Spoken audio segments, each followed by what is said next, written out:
Olá, meus amigos, meus irmãos, minhas amigas, bom dia, boa tarde ou boa noite. Este é mais um momento especial para cada um de nós. Tenho dito isto sempre que tenho oportunidade de conversar com você, pois é neste tempo, embora curto, que temos reservado para conversarmos sobre alguns temas à luz da palavra de Deus e naturalmente sempre orientados pelo Espírito Santo do Senhor, porque o nosso desejo é a nossa oração. Hoje nós vamos pensar e conversar um pouco sobre cuidado com a criação, ou melhor dizendo, cuidando da criação, que é um dos temas sobre questões globais que está sendo abordado no livro de John Stott, O Cristão em uma Sociedade Não Cristã. E dentro desse tema, cuidando da criação, a gente encontra aí dificuldades complexas enfrentadas pela humanidade, pelo homem desde sempre. E que de certa forma se intensificaram desde a Conferência das Nações Unidas sobre Meio Ambiente e Desenvolvimento, conhecido na época como a Cúpula da Terra, ou seja, a ECO 92. Está lembrado? Foi realizada aqui no Brasil, foi realizada aqui no estado do Rio de Janeiro em 1992. E desde aquela época, e já se vão 30 anos depois, a discussão continua. E agora, como disse o administrador do Programa de Desenvolvimento das Nações Unidas, o senhor Mark Melosh Brown, chama-se agora de desenvolvimento sustentável. Aliás, é a palavra-chave dessa década, desenvolvimento sustentável. E como não poderia deixar de ser, temos abordagens bíblicas sobre esta questão. E louvado seja Deus, porque senão nós poderíamos ser levados apenas por colocações do ponto de vista do homem, do ponto de vista do ser humano. Mas o Senhor, na sua onisciência, já sabendo todas essas coisas, deixou para nós a abordagem bíblica que nos serve de bússola para condução dessa questão. E entre tantos textos que encontramos na Palavra de Deus, e que eventualmente poderemos até citá-los no decorrer da nossa conversa, do nosso papo de hoje, escolhi como texto básico um relato que você deve conhecer muito bem, que é no primeiro livro da Bíblia, que está lá em Gênesis, no capítulo 1, do verso 10 ao verso 12, e depois do verso 24 ao verso 28. E eu convido a você a ler comigo esses textos da Palavra de Deus no seu iPad, no seu iPhone, no seu computador, na sua Bíblia, enfim, não só ouça a leitura que faço, mas acompanhe também com a sua Bíblia para você interagir com a gente durante este momento. Mas antes, eu quero orar com você. Como eu disse no início, é sempre a luz iluminado, a luz da Palavra de Deus iluminado pelo Espírito Santo de Deus, que possa fazer isso no meu coração, no seu coração, para compreendermos o que o Senhor tem a nos ensinar nessas rápidas palavras que trocaremos agora, neste instante. Oremos. Senhor, te agradecemos, Pai, pela nossa vida, te agradecemos pelo privilégio de estarmos conversando com os nossos amigos, irmãos, à luz da Tua Palavra, sobre esse assunto, que é um assunto tão palpitante no nosso tema. Cuidado da criação, ou cuidando da criação. Ilumina-nos, Senhor, fala ao nosso coração, é a nossa prece que te fazemos em nome de Jesus. Amém. Pois bem, vamos ler então Gênesis capítulo 1, versos 10 e 12, e depois Nós leremos do verso 24 ao verso 28. Leiamos, portanto. Verso 10. A porção seca chamou Deus terra e o ajuntamento das águas mares. E viu Deus que isso era bom. E disse, produz a terra relva, ervas que deem semente e árvores frutíferas que deem fruto, segundo a sua espécie, cuja semente esteja nele, sobre a terra. E assim se fez. No verso 12, nós temos o seguinte registro. A terra, pois, produziu relva, ervas que davam semente, segundo a sua espécie, e árvores que davam fruto, cuja semente estava nele, conforme a sua espécie. E viu Deus que isso era bom. Verso 24. Disse também Deus, produz a terra seres viventes, conforme a sua espécie, animais domésticos, répteis e animais selváticos, segundo a sua espécie, assim se fez. E fez Deus os animais selváticos, segundo a sua espécie, os animais domésticos, conforme a sua espécie, e todos os répteis da terra, conforme a sua espécie. E viu Deus que era bom.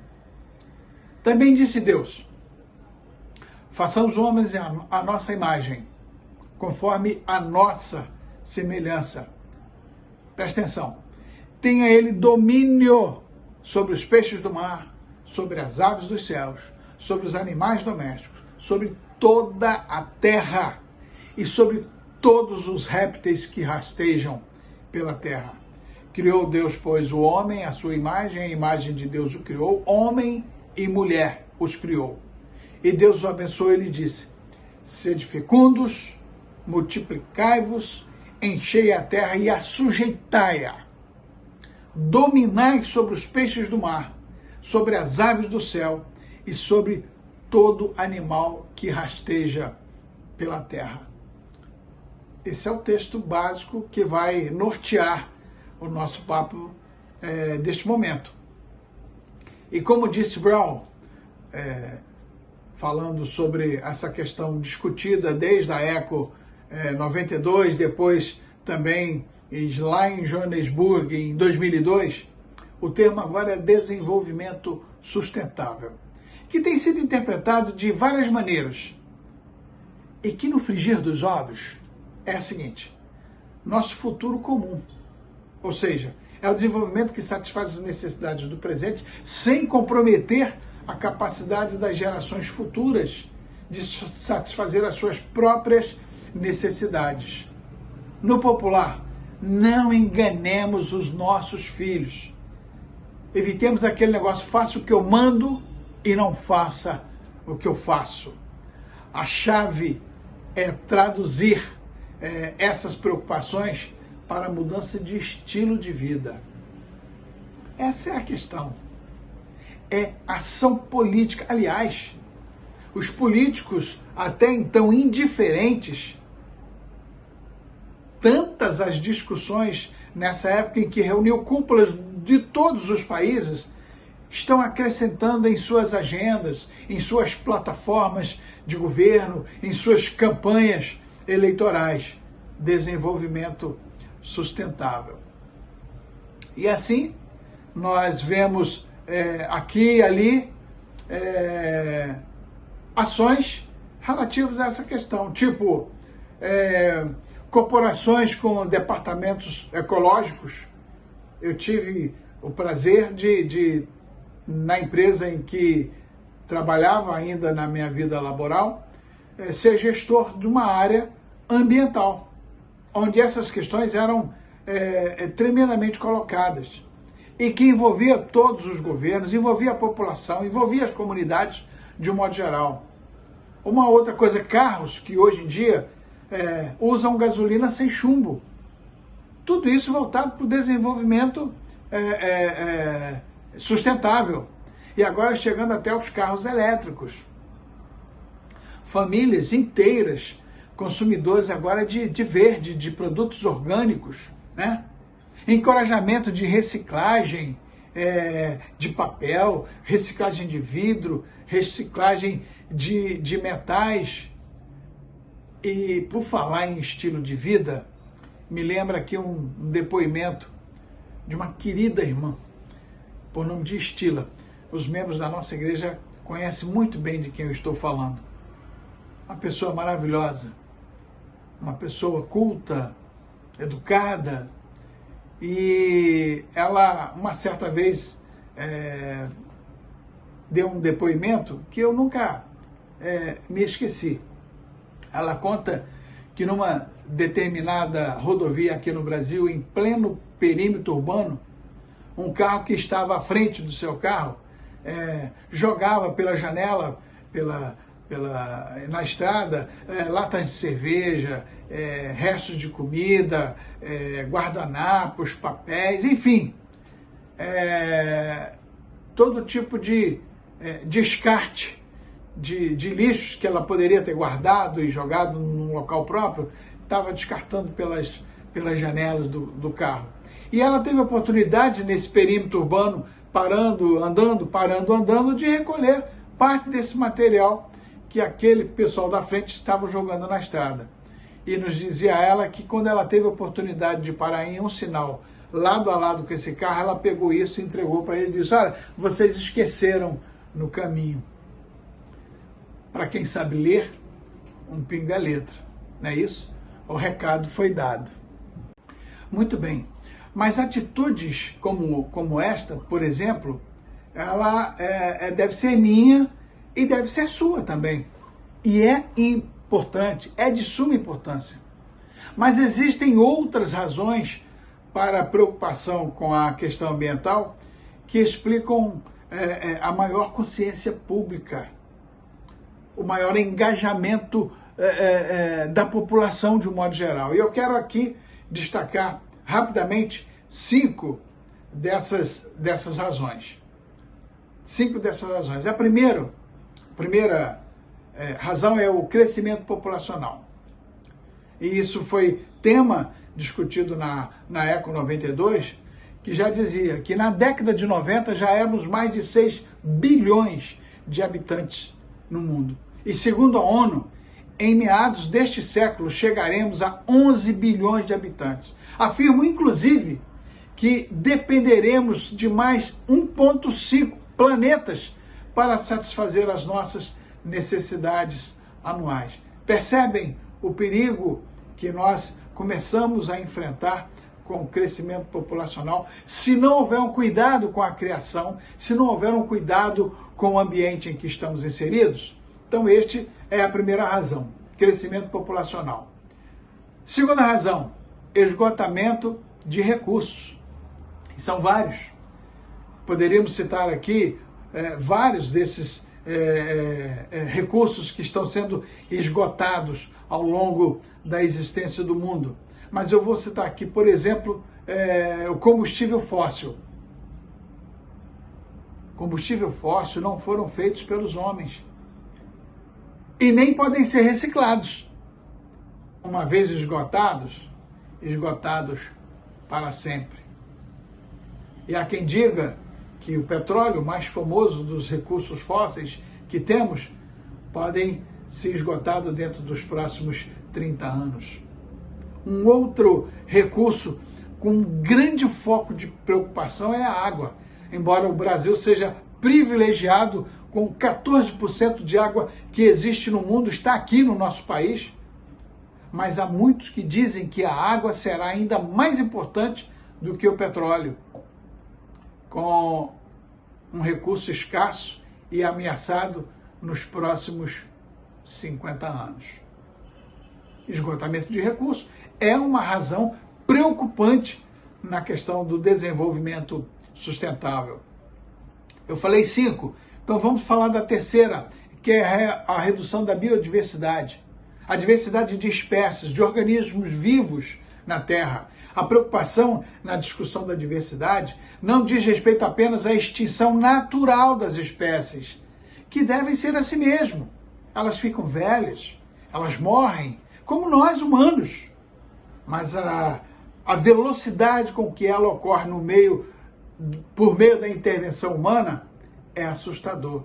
Quando nós começamos a penetrar em habitat de animais que estão em extinção. E você deve ter acompanhado aí pela imprensa quantos e quantos animais estão realmente com os dias contados, estão se extinguindo por conta de uma má gestão, de uma má administração do homem, da população, em relação ao habitat das espécies no seu habitat natural. 4. Descarte de lixo. A gente vive consequências drásticas, principalmente quando sofremos as grandes chuvas, em que os bueiros são entupidos, em que os rios são tomados de plásticos. Uma população crescente gera problema crescente de como eliminar com segurança os indesejáveis subprodutos de fabricação, embalagens, consumos e etc. E aí eu destaquei isso aqui porque achei muito interessante. Também na década de 90, por exemplo, uma pessoa comum lá no Reino Unido, e olha, eu estou falando do Reino Unido, um país desenvolvido, não é país em desenvolvimento, um país desenvolvido. Uma pessoa comum no Reino Unido joga fora o seu próprio peso na forma de lixo a cada 3 meses. Eu vou tirar por mim. Eu estou pesando cerca de 75 quilos. Então, a cada 3 meses, eu estou produzindo lixo, que é a quantidade do meu peso que eu jogo fora. E isso a gente está falando lá na década de 90. Então, o descarte de lixo é um problema sério para essa humanidade que está sempre crescendo. E você conhece os lixões espalhados pelo nosso país e a forma como eles são gestados, como eles são administrados. E por último, eu falei 5 razões, por último eu vou falar aqui de mudança climática. Mudança climática. Esta é a quinta e a grande preocupação ambiental e que tem ocupado as manchetes desde a década de 1980. Ou seja, é a nossa atmosfera danificada, resultado de combinadas destruição da camada de ozônio e mudança climática. Você já viu falar agora, bem recente, sobre o buraco na camada de ozônio? Que traz como consequências diversas para a população, para a criação, seja ela um animal racional ou não, seja ela as espécies de árvores, de florestas que nós temos espalhadas no mundo.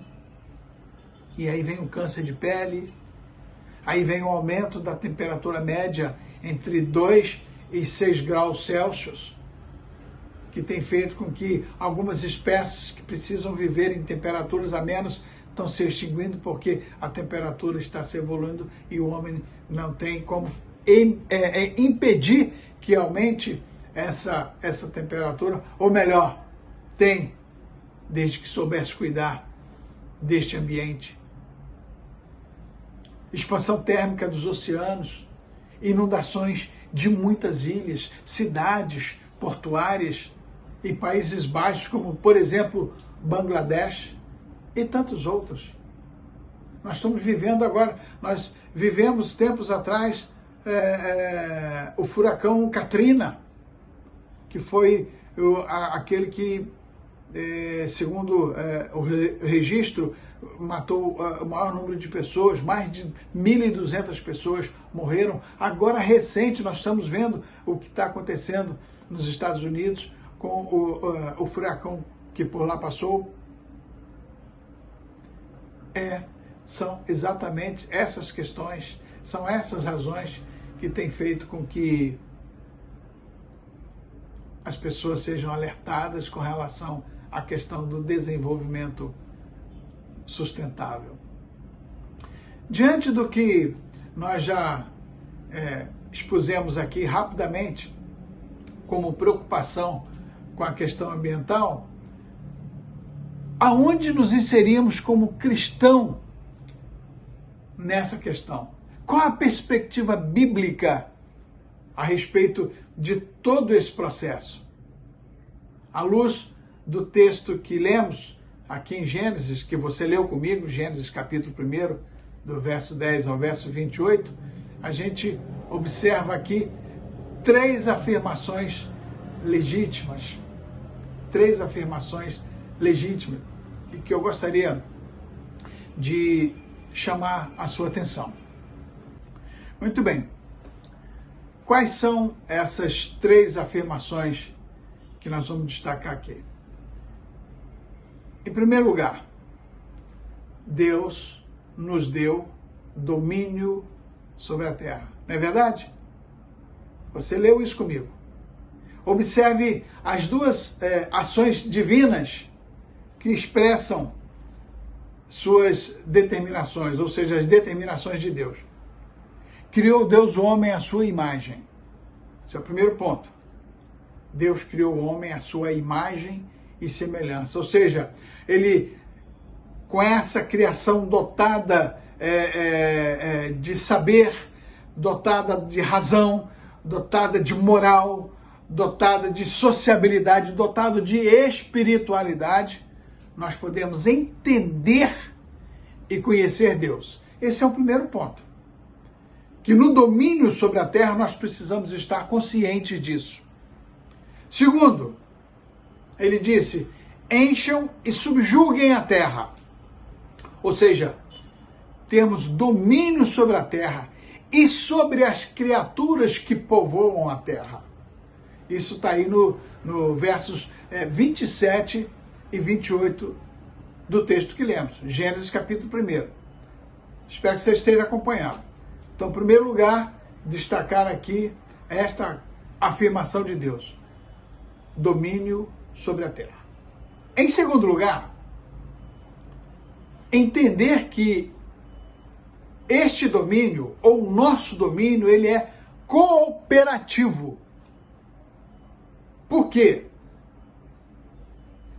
Ao exercermos o domínio que Deus nos deu, não estamos criando os processos da natureza. Nós estamos simplesmente cooperando com eles, cooperando com esses processos. Se você prestar bem atenção lá no primeiro capítulo de Gênesis, Deus deixa claro que a terra era fértil, antes que o homem a recebesse. Ele já criara a terra com fertilidade. Isso não quer dizer que nós não podemos ou não possamos torná-la mais fértil. Como? Limpando, arando, irrigando, enriquecendo o solo com os famosos adubos que todos nós conhecemos que existem, que fabricamos do próprio animal. Mas com todas essas atividades, estamos apenas cooperando com as leis da fertilidade que Deus, de antemão, já estabeleceu. Percebe? Este domínio sobre a terra é um domínio cooperativo. Em terceiro lugar, precisamos entender que a terra não nos pertence por direito. E aí vai um grande equívoco do homem, principalmente do homem sem Deus, do homem que não se submete à soberania e poder de Deus. A terra não nos pertence por direito, apenas por favor, por uma delicadeza do Senhor. Ou seja, o nosso domínio é um domínio delegado e, portanto, responsável. A terra nos pertence não porque nós a criamos ou a possuímos, mas porque o seu Criador a confiou a nós. É como um domínio delegado por Deus, tendo em vista a nossa cooperação com Ele. E que vamos prestar contas dessa administração, se não cuidarmos bem dessa criação que foi doadas a nós, foi arrendadas a nós para que nós pudéssemos cuidar dela. É verdade, e aí eu tenho que destacar isso, que a nossa geração, a geração do presente século, está levando mais a sério, um pouco, a responsabilidade ambiental do que fizeram os nossos predecessores imediatos. mas nós convenhamos, os cientistas, de uma certa forma, têm destacado com as altas tecnologias e equipamentos tecnológicos que nós estamos tendo no momento, esses cientistas têm destacado o equilíbrio e também o desequilíbrio da natureza. E isso facilita com que essa geração nossa, ou as gerações que nos sucederem, possam efetivamente ter um cuidado maior com a criação, ter um cuidado maior com a terra, ter um cuidado maior com o meio ambiente. Eu já quero, então, depois dessas rápidas considerações, desde das razões pelas quais tem preocupado o mundo de um modo geral, e as 3 afirmações bíblicas que nós já fizemos aqui à luz do texto, caminhar para o nosso fechamento. Encaminhando para o final dessa nossa conversa de hoje, desse bate-papo de hoje, eu quero fazer minhas as palavras do John Stott, que, como disse, escreveu o livro O Cristão em uma Sociedade Não Cristã. Quando ele diz o seguinte, aspas, cristãos têm uma contribuição distintiva a fazer neste debate ecológico, neste processo de desenvolvimento sustentável. Porque, primeiro, nós acreditamos que Deus criou a Terra. Nós entendemos que Deus confiou a nós o cuidado dessa criação. E pela sua própria palavra, desde lá em Isaías e em vários outros textos que nós temos na palavra do Senhor, ele criará em algum dia, quando lhe aprouver, fazer novos céus e nova terra. Então, amados, amigos, queridos que participam conosco deste momento de conversa sobre esse tema, é nossa missão como mordomos de Deus, que confiou a cada um de nós, que confiou a mim e a você, o cuidado de sua criação, porque é tudo criado por Ele, é tudo dele, é tudo para Ele. Não só no que diz respeito ao desenvolvimento sustentável, mas também no cuidado da nossa vida espiritual com o Senhor. Quando a gente une essas duas questões, vida espiritual com Deus e olhar cuidador com a criação de Deus, nós certamente faremos o melhor para os nossos filhos e as gerações que nos sucederem. Que Deus nos abençoe. E até o próximo domingo, se Deus assim nos permitir.